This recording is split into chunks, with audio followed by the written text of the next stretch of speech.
Plus ടുവിന് ശേഷം ആയിരക്കണക്കിന് കരിയർ കോഴ്സ് മേഖലകളാണ് നമ്മുടെ മുമ്പിലുള്ളത്.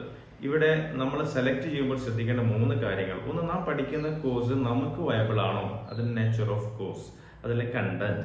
സെക്കൻഡ്, നമ്മൾ ശ്രദ്ധിക്കേണ്ട മറ്റൊരു കാര്യമാണ്, ഇത് കഴിഞ്ഞാൽ കോഴ്സ് കഴിഞ്ഞിറങ്ങിയാൽ നമുക്ക് പ്ലേസ്മെന്റ് ഉണ്ടോ, അതിന്റെ സാധ്യതകൾ, അതിൽ സാലറി മാറ്റേഴ്സ്, സെൽഫ് എംപ്ലോയ്മെന്റ് സാധ്യതകൾ, ഓൺട്രപ്രണർഷിപ്പ് സാധ്യതകൾ.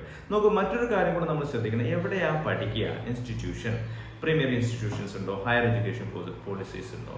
ഇതിലെ ഈ ഒരു സെഗ്മെന്റിലെ ടോപ്പ് 10 ഇത് 3 ഒത്തിണങ്ങി വരുന്ന ഒരു കോഴ്സാണ് തെറാപ്പി അഥവാ റിഹാബിലിറ്റേഷൻ മേഖല. ലോകത്ത് തന്നെ 3-ൽ ഒരാൾക്ക് മാനസികമോ ആരോഗ്യപരമായിട്ടോ ശാരീരികപരമായിട്ടുള്ള മാനസിക പ്രയാസങ്ങളുണ്ട് എന്നാണ് കണക്കുകൾ പറയുന്നത്. ഇന്ത്യയിലാണെങ്കിൽ 2011 കണക്ക് പ്രകാരം 2.63 മില്യൺ പീപ്പിൾസിനാണ് ഈ ഒരു ശാരീരിക മാനസിക അസ്വസ്ഥതകൾ കണക്കാക്കപ്പെട്ടിട്ടുള്ളത്.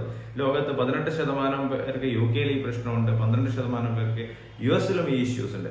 ഇത്തരത്തിലുള്ള പ്രശ്നങ്ങൾ പരിഹരിക്കുന്നതിന് വേണ്ടി തെറാപ്പികൾ പഠിച്ച് റിഹാബിലിറ്റേഷൻ കൗൺസിൽ ഓഫ് ഇന്ത്യയുടെ സർട്ടിഫിക്കേഷൻ കിട്ടിയവർക്ക് മാത്രമേ തെറാപ്പിസ്റ്റുകളാവാൻ വേണ്ടി പറ്റുള്ളൂ. ഒക്കുപേഷൻ, റിഹാബിലിറ്റേഷൻ ആൻഡ് തെറാപ്പി മേഖലകളിലെ സാധ്യതകൾ നമ്മൾ നോക്കുമ്പോൾ കോഴ്സ് സാധ്യതകളിൽ ഏറ്റവും പ്രധാനപ്പെട്ടതാണ് ഫിസിയോതെറാപ്പി വരുന്നുണ്ട്, ഓഡിയോളജി ലാംഗ്വേജ് തെറാപ്പി വരുന്നുണ്ട്, ഒക്കുപേഷണൽ തെറാപ്പിസ്റ്റുകളെ ആവശ്യമായിട്ട് വരുന്നുണ്ട്, ക്ലിനിക്കൽ സൈക്കോളജിസ്റ്റുകളുടെ തെറാപ്പികൾ ആവശ്യമായിട്ട് വരുന്നുണ്ട്, ഡി അഡിക്ഷൻ സെന്ററുകളിലുള്ള മെന്റൽ ഹെൽത്ത് തെറാപ്പിസ്റ്റുകളെ ആവശ്യമായിട്ടുണ്ട്. അതുപോലെ സ്കൂളുകളിലൊക്കെ സ്പെഷ്യൽ എഡ്യൂക്കേറ്റേഴ്സ്, ഈ മേഖലയിലൊക്കെ ഒരുപാട് സാധ്യതകൾ പഠിച്ചു വളരാൻ വേണ്ടി പറ്റുമ്പോൾ തന്നെ എവിടെയാണ് ഇതിന്റെ സ്ഥാപനങ്ങൾ? ഒരു പ്രൊഫഷണൽ തെറാപ്പിസ്റ്റ് ആവണമെങ്കിൽ അവർ പഠിക്കുന്ന കോഴ്സിന് റിഹാബിലിറ്റേഷൻ കൗൺസിൽ ഓഫ് ഇന്ത്യയുടെ അംഗീകാരം വേണം. അത്തരത്തിലുള്ള സ്ഥാപനങ്ങൾ നമ്മൾ കേരളത്തിൽ പരിശോധിക്കുകയാണെങ്കിൽ നിഷ് എന്ന് പറയുന്ന ട്രിവാൻഡ്രത്തുള്ള സ്ഥാപനത്തിന് ഇതിനുണ്ട്. അതുപോലെ നിപ്പർ എന്ന് പറയുന്ന തൃശ്ശൂരുള്ള സ്ഥാപനത്തിന് ഇതിന്റെ അംഗീകാരമുണ്ട്.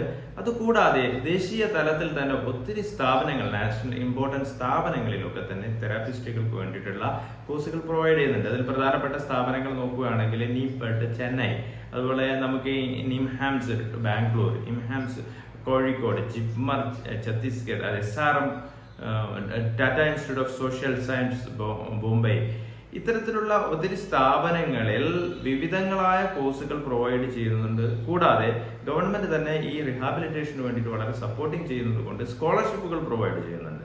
ടിസിന്റെ പോലത്തെ സ്ഥാപനങ്ങളുടെ അവരുടെ ഫൗണ്ടേഷൻസ് നൽകുന്ന സ്കോളർഷിപ്പുകൾ നമുക്ക് കാണാൻ വേണ്ടി പറ്റും. എയിംസ് തന്നെ സ്കോളർഷിപ്പ് പ്രൊവൈഡ് ചെയ്യുന്നുണ്ട് റിഹാബിലിറ്റേഷൻ മേഖലയിൽ. അതുകൊണ്ട് ഈ കോഴ്സുകളെ കുറിച്ച് നമ്മൾ ഒന്നുകൂടെ നോക്കുകയാണെങ്കിൽ BPT, bachelor of physiotherapy and MPT, അതിന്റെ പോസ്റ്റ് ഗ്രാജുവേഷൻ കോഴ്സ് ഉണ്ട്, BOT ഉണ്ട്, ഒക്കുപേഷൻ തെറാപ്പി ആയിട്ടുള്ളതുണ്ട്, BPO എന്ന് പറയുന്ന കോഴ്സ് ഉണ്ട്, BSLP എന്ന് പറയുന്ന സ്പീച്ച് ആൻഡ് ലാംഗ്വേജ് തെറാപ്പി കോഴ്സുകളുണ്ട്, സ്പെഷ്യൽ BEd കോഴ്സുകളുണ്ട്. കൂടാതെ ക്ലിനിക്കൽ സൈക്കോളജിസ്റ്റുകളും ഇവിടെ ആവശ്യമായിട്ട് വരും. ക്ലിനിക്കൽ സൈക്കോളജിസ്റ്റുകൾക്കും ഈ തെറാപ്പിസ്റ്റുകളാവാനുള്ള സ്പെഷ്യൽ CRCയുടെ സർട്ടിഫിക്കേഷൻസ് ലഭ്യമാകുന്നതാണ് ഇന്ത്യയിൽ ഈ ലഭ്യമാകുന്ന സർട്ടിഫിക്കേഷൻസ് ആഗോള തലത്തിലുള്ള തെറാപ്പിസ്റ്റുകൾക്ക് വേണ്ടിയിട്ട് റെക്കഗ്നിഷൻ ഉള്ളത് കൊണ്ട് തന്നെ നമുക്ക് ഒരു ഇന്റർനാഷണൽ ഗ്ലോബൽ ജോബ് എന്ന രൂപത്തിൽ നമുക്ക് ഈ ഒരു ഒക്കുപേഷണൽ തെറാപ്പിസ്റ്റിനെയും അതുപോലെ തന്നെ ഫിസിയോതെറാപ്പിസ്റ്റിനെയും നമുക്ക് പ്രൊഫഷണൽ ലെവലിൽ കാണാൻ വേണ്ടി പറ്റും. ഇത്തരത്തിലുള്ള ഒരു സാധ്യത തുറന്നു തരുന്ന ന്യൂജൻ കോഴ്സ് ആയിട്ടുള്ള ഇതിന്റെ നേച്ചർ ഓഫ് വർക്ക് നമുക്ക് ഇഷ്ടമാണെങ്കിൽ, സോഷ്യൽ മൈൻഡ് സെറ്റ് ഉണ്ടെങ്കിൽ, you can join it for the therapist.